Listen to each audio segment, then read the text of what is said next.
Smarterfan.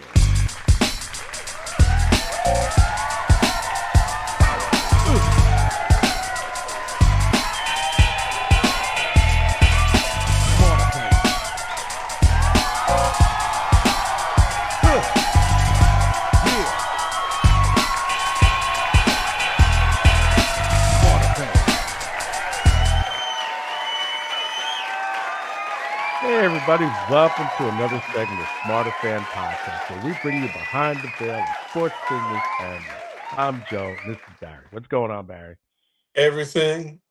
Everything is going on, Joe. Mm. Everything's upside down, inside out, backward. Everything's going on. Yeah, definitely. How you Well, feeling? How I'm you doing? I'm feeling fine. I'm feeling fine. You Okay, know. you handling the snow. You handling the snow. Yeah, man. That's crazy, I know. but spring can't come soon enough. Spring's in the air. I feel it. I mm, felt it today. yeah, a Yeah, little bit, a little bit. Yeah. Then I got slapped down by the real cold. Like not yet. Yeah. Mm-hmm. So, but anyway, before we start, I want to give a shout out to our friends in Germany, Woo! Sprechen Sie Deutsch. Italy, Ciao. and Israel, Hebrew. and Iraq, and All right. Pakistan, and Bangladesh. Thanks a lot, folks. We really appreciate you listening. Appreciate you listening. Appreciate the support. Oh man, around the world, fans are getting smarter because of Smarter Fan every day, Joe. That's right. That's Our right. family's just getting bigger, big international family all over the world. That's That's what we want. right. So, all right. So tonight I'm going to talk about Moses F. Walker. Oh, Now, he was born in Mount Pleasant, Ohio, and he came from a well-to-do family. You know, his father was one of the Ohio's first black physicians. hmm, So, and Walker was well educated. He went to Oberlin College, which was an integrated institution at the time, hmm. and he studied law at the University of Michigan. So, Really? oh yeah. So now he was a star catcher in college, and he made his major league debut in 1884 with the team Wow. called the Toledo Blue Stockings of the American Association, which was considered a major league at the time. What So year? 1884. So he predates Jackie Robinson by 63 years. But technically, we wasn't freed from slavery until 1865. So within 20 years, he's at the University of Michigan. His father's a doctor. In the 1880s, yeah. Something I think somebody ripped out a few history pages from the history book, but we'll cover that later. Go ahead. I'm sorry. So now he played catcher in an era where they used little protection, and Mhm. basically they caught the balls barehanded. So now the racial hostility that he faced was it was just so intense that it helped solidify the owner's gentleman's agreement, barring black players from the major leagues for the next 60 years. My goodness. So I mean, his own teammates didn't like him, you know. Crazy. So now, after being released by Toledo due to injury, he played for several minor league teams until 1889. Uh, and when he left the Syracuse Stars that year, he was the last black player in the International League until Jackie Robinson came along. Mm. So People don't realize they've been knocking on that door a long time. that's right. That's right. You know, so now he held 4 patents, and some of his inventions included an exploding artillery shell, Mm-mm. and he made improvements to 3 different improvements to film reel changers for the movie theaters. That was kind of his invention, the reel Oh, changers. no. Yeah, yeah. So, and him and his brother managed an opera house and several theaters, and they also edited a newspaper called the Equator. Mm. So Now, in 1908, he published a book called Our Home Colony, and he got into black activism, and Hmm. he felt that Africans, because of the racial injustices, Africans should emigrate back to Africa. So, Sure. It's so hot here. yeah. So, and he stayed, he was respected in his community, but he was somewhat isolated at the time, So he continued. Why? That's the way he chose to be. Oh, okay. Okay. So, and he continued to run his theater and advocate for black independence. You know, Yeah. and he died in 1924 of pneumonia at the age of 67. Wow. So, so he Mhm. basically he predated Jackie Robinson, but he was basically the only one at the time. Yeah, I mean, man, you start looking at the timeline. That timeline's crazy. Yeah, yeah. So, so what's going on with Sherrone Moore? A whole lot, man. I mean, they're finding out there was just a lot of shenanigans with the police officer. Mm-hmm. Her story's not corroborating. The judge is not finding any evidence. They're not able to produce any evidence. So it's looking like this whole case was a giant, lack of a better word, witch hunt to defame this guy's name Yeah. and rob him. They University of Michigan may end up owing him, having to pay him 50 million for Mm. defamation of character, poor investigation, suing the police department. Oh This is going to yeah. be a hot mess Yes, it because is. it's not adding up. And I mean, Mm-mm. I saw a little bit of the court, and the judge is just asking questions, and ain't nobody in there able to answer. Mm-mm. And I'm Yeah. like, I'm looking over, and I'm looking like, I mean, I've heard Sharon's attorney speak, and I'm like, bro, you make enough money to get a better attorney than that.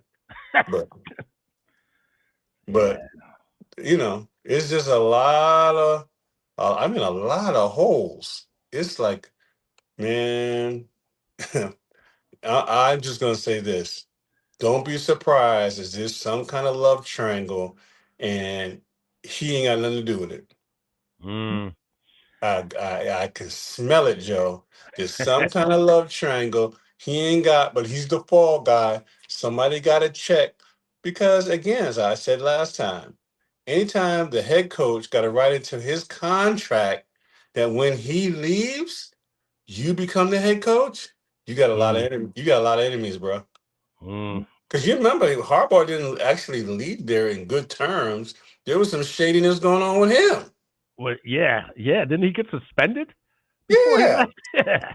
Yeah. So it ain't like he left and everything was rosy and peachy keen. Yeah. So he knew. Well, when I bounce, I'm gonna make sure my boy get a run at it. Because if not, he ain't never gonna get a chance. Mm. So there's some people smile with that song back in the '60s, smiling in your face all the while they try to take your place. The Yep. backstabbers. That's right. That's right. The situation I was trying to think of with Ron Rivera, that was Todd Bowles. I need you to connect the dots. When Rivera stepped down in Tampa Bay, he set it up for Todd Bowles to slide into that position. Yeah, absolutely. I mean, you look out for your people, Yeah. you know, Yeah. because there's probably even when you're a great coach and you could Saban, you don't think Saban got pushed out of Alabama? Hmm. Yeah. Yeah. You say, well, hell, he's winning. There's just some people. Well, I want my guy to be there. Mm-hmm. I want my guy to get the. I want Mm. my people got different fiefdoms. So Saban said, well, I've won enough and I've accomplished enough, and if I really Mm. want to get back into it, I could do it. Right. Yeah. But Yeah. so it's just what goes on in business. I mean, if they kick Steve Jobs out of his own company and had to call him back, why? Because they didn't know what they was doing. Just the nature of business, brother. It's just amazing. It just boggles the mind. But That's the anyway, right word. so now uh, the Knicks. Hey, Now they're currently holding the third seed, and they made a statement against San Antonio. Uh-huh. And Bridges, he decided to show up and put up 25 points. That's what it's going to take. You At know, some point, he got to really realize he's in the pros and not at Villanova. exactly. Him and Cat, because they're so sometimey when it comes to Man, these games. I thought we were really going to get rid of Cat and get Giannis. Golly, I thought that was going to happen. Yeah. Well, that might not happen to the off season. You Yeah. know, so now the Knicks are currently 7 games behind the Pistons, but they're 1.5 behind the Celtics for the second seed. So Yeah, it's going to be interesting. It looks like Jason is back. uh, Tatum, they Yeah. said he's working on it, but Okay. they don't really need him. No, They've been rolling along. yeah, you know, that means you can buy some time, but you need Jason Tatum if you're going to try to get that chip. Mm, You don't need yeah, that. You don't need that. So that I'm glad he's recuperating well. yeah. They said he could be back in time for the playoffs. Yeah, that'd be So perfect. so uh, now the rookie of the year. This is becoming quite an interesting race between Cooper Flag and Con Knipple. That boy can shoot in Charlotte. You know, you know, That boy can shoot. yeah, yeah. He hit 8 3-pointers in a single game, and That.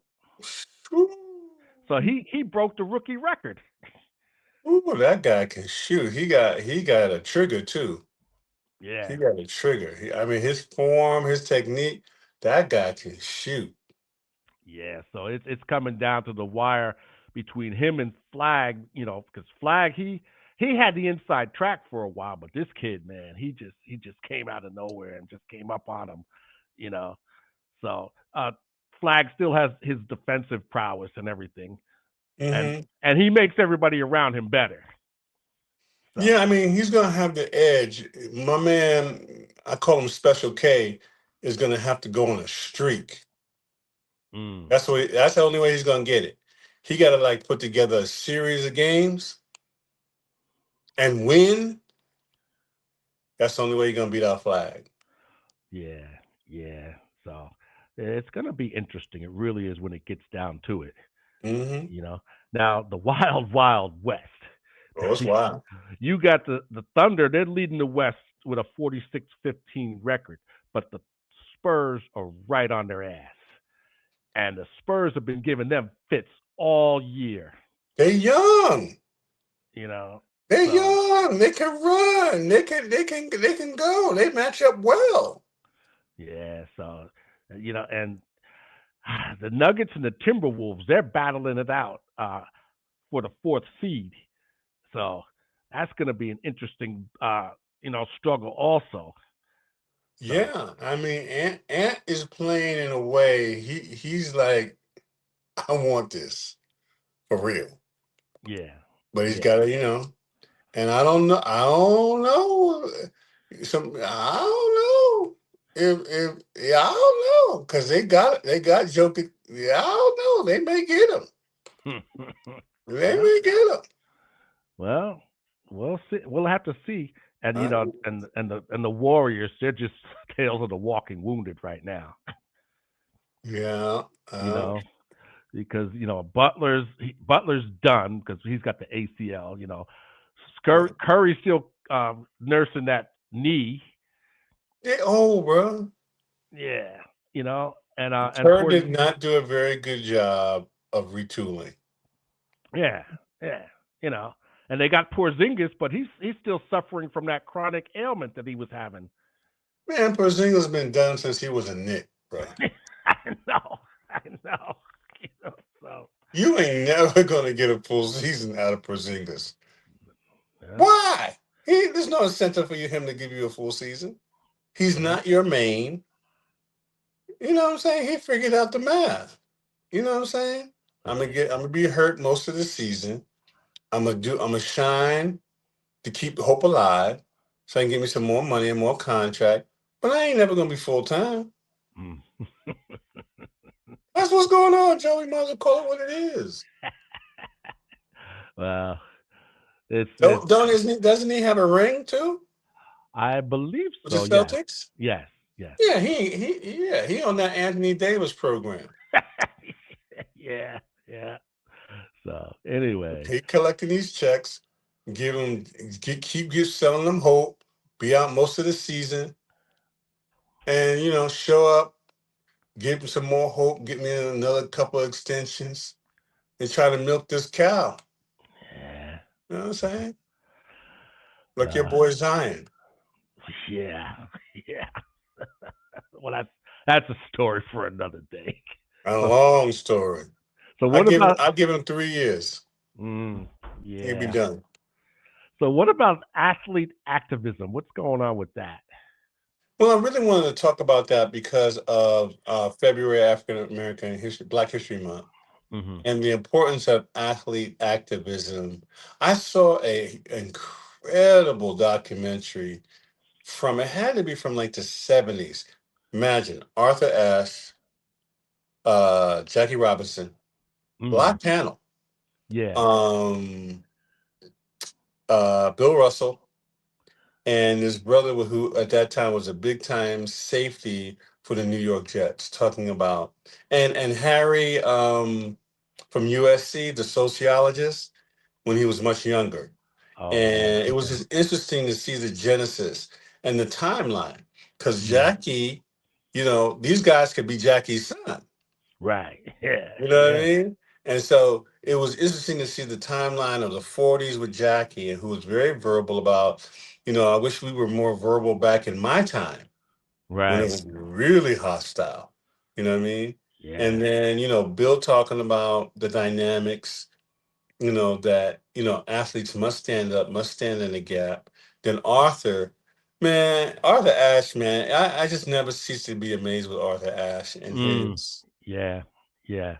his he's just a unique individual, and he brought out some powerful points. And I mean, especially at his time, he's like the only Black person playing tennis at Right. that level Yeah. and Yeah. winning.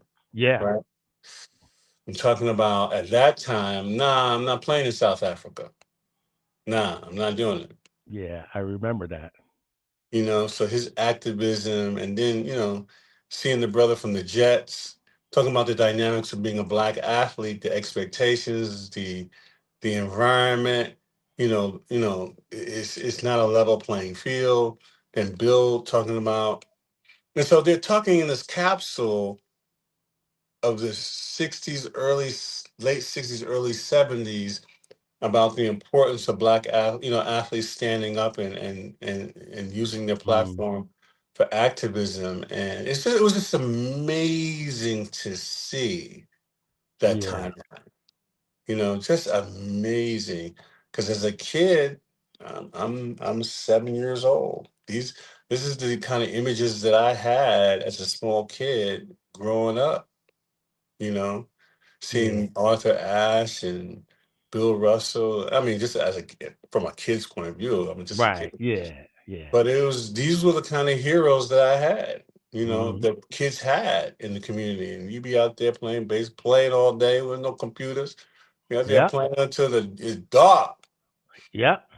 Yep. Yep. You know what I mean? And so it was just an interesting capsule to revisit. So it's just, these are the things I'm always big about, the athletes that have to. It's important for them to realize that you didn't get here because you that nice. It wasn't always this nice. No. It No. wasn't always this nice. And you're not that far from it. And a lot of y'all have been in institutes with the PWIs, but they call you everything but a child of God. So, it's really, don't forget, pull somebody up, look out for somebody, you know, Yeah. it's bigger than you. It's bigger than you. Hmm. I Yeah. had to share with a friend. I said, Black people ain't been in sports as long as you think. It's like, I said, Black people didn't really get any shine in sports until about Jackie Robinson, and baseball was the game. Yeah. Then from then not until the 50s and Bill Russell, and it was like him and three others in the NBA. So Right. that was speckled until the 60s, right? Till we really Mm. showed up in any numbers, and college football was worse. Yeah. Was worse. We didn't show up in college football in any major way until about the 70s. Mm. Yeah. So we haven't been part of this. We haven't been the dominant. We just really new to this thing. Yeah. It's Yeah. like, wow, I never thought about it that way. I say, yeah, you better think about it that way because that's the way it was. And it still is. Mm-hmm. You still, Mm-hmm. you seeing black quarterbacks now. You know how long it took to be able to see this many black quarterbacks? Yeah. Yeah. Shoot. Go roll the tape. It's a new phenomenon. Yeah. We Yeah. ain't been here that long. Yeah. Because I remember seeing James Harris play for the first time. I was like, wow. Uh-huh. You Uh-huh. know. Like, So. wow.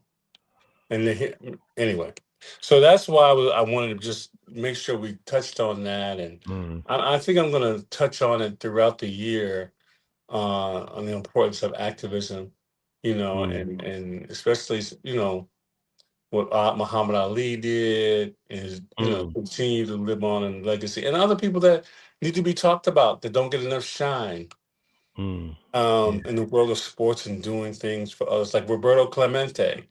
Here you have Yeah. a Spanish speaking, dark skinned Hispanic doing a lot of good in the community, man. A Yeah. lot of good in the community, helping a lot of people.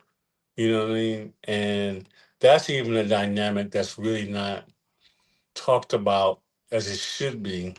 Yeah. Latin players and Latin players who are of a darker hue and what they Mm. go through. Yeah. Yeah. Well, Louis Tiant actually did play in the Negro Leagues. Him and Minnie Minoso. Yeah, a whole bunch of them. Yeah. They Yeah. black. Yeah. Yep.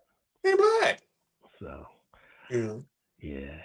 But anyway, What you got? What you got? boxing. Uh, Well, Pacquiao and Mayweather, part one more two. part two. One more time, Joe. You Come know, on, Joe. I One mean, more time. is this really necessary? Yeah, they need that money. They need that money. They can't let Logan Paul or whatever his name is get all the money. Yeah. So that fight is set for September 19th, Oh, it's hot, brother. and It's and hot. it's the first fight that's going to be in the Sphere in Vegas. What's that? A new dome? Yeah, it's a new venue. Yeah, the Sphere. Yeah. So that's the first match that's going to be. It's the first match ever being held there. Oh, wow. Yeah, yeah. So and this is a professionally sanctioned match. So this is not exhibition. Well, So none of them got no belt. What belt? well, and they still haven't decided what What weight belt they're they gonna got? fight at. Oh, Lord So I mean Jesus. they're thinking about welterweight. So we'll just have to see how that pans out. But that's what they're talking about right now. I don't even That know why. Yeah, I don't even know you why. know yeah, why? Why? And he's Mayweather's supposed to have an exhibition fight with Tyson. When? So I don't remember when that's coming off, but he's supposed to. I think that's either going to be before this fight or shortly after. He's going to fight Tyson in an exhibition fight. Well, that's just running around hugging each other and all that. It's all about the money. It's all about the money. Now Tyson Fury, he's making his comeback. Really? Yeah, he's going to fight Aslanbek Makhmudov. You know, Oh, really? Okay. yeah, yeah, and that's coming along, and he said he's coming back because he wants to make boxing great again. Stop it. you know, but now they're saying if he wins this fight, it'll set up some more paydays, like maybe the fight the winner of Fabio Wardley and Daniel Dubois, Yeah. and potentially uh, another fight with Anthony Joshua. Yeah, that's what they want. That's Yeah. what they want. Well. Speaking of Joshua, now he's currently in a delicate road to recovery. Following the tragic accident that he had. Yeah. Yeah, when his two best friends got killed. Yeah. So, so he's his promoter says he's coming along, you know, but they want to make sure, that he's mentally ready to come back. Yeah, if he's not fighting this year, and if he does, it's not until the back end of the year. Well, they're talking about tentatively July or August. After he does a full camp. He's not fighting, Joe. Well, No, I mean I understand what you're saying, Joe, but I'm yeah, telling you right now, he's not fighting. yeah, yeah, But they got to keep his name in circulation. Best chance is end of the year. yeah. So, well, we'll just have to see how that works out. But Yeah. I would just wish him the best. No, absolutely. Yeah, It's like they said. Sometimes it's hard to go home, man. yeah, Sometimes it's hard to go home. It's there's a lot of stuff that goes on. Especially if you're going to a nation and there's all the people is hungry, man. yeah, yeah. People are Definitely, hungry, man, and definitely. So, you over here, you earned it, but it's hard, man. It's hard to go home, man. People's hungry and don't have basic stuff, and hmm, you know. yeah, And what's crazy is the two worlds exist right by each other. It's extreme poverty, and right in the center is extreme wealth. yep, yep. So either you eating like a king or you living like a pauper. There ain't no middle, and No, that's what makes it so dangerous. Because yeah, even where you think people got money, they're trying to get you too.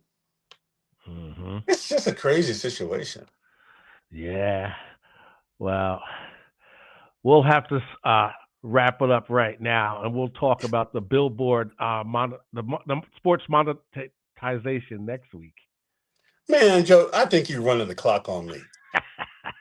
I Yeah. think I think you're running the clock on me, man. This show's getting shorter and shorter. I don't know what you're doing. But Uh, but let me give a shout out to our family in Canada, our family in Mexico, our family in Brazil. Woo-wee. Our mhm. family in Spain and UK. We love you. We love you. We love you. We appreciate you. Keep supporting. Keep sharing. And as we always say on Smarter Fan Podcast, Joe, Stay in the game. stay in the game, folks. It's just getting better and better and better. See you next week. All right. Have a good night. Good night now. Hey, Smarter Fan family, we've got a new sponsor to the show called Publisher in the Box. Simply, they're able to take a new author, an existing author, and create residual income from not only creating your book, but providing a conversational podcast, providing a e-learning course from your book. And with all those marketing tools, that's going to bring you more speaking engagements. So our new sponsor is Publisher in the Box. Get that book done. 2026 is really, really around the corner. It's time to get that book done. And I've seen the product. They produce some of my books. It is amazing. So I'm not just telling you as, the platform of Smarterfan, but I'm telling you as a customer, a publisher in the box myself. And I've got 5 books on Amazon. So call now. 914-330-2738. That's 914-330-2738. Be blessed. Smarterfan.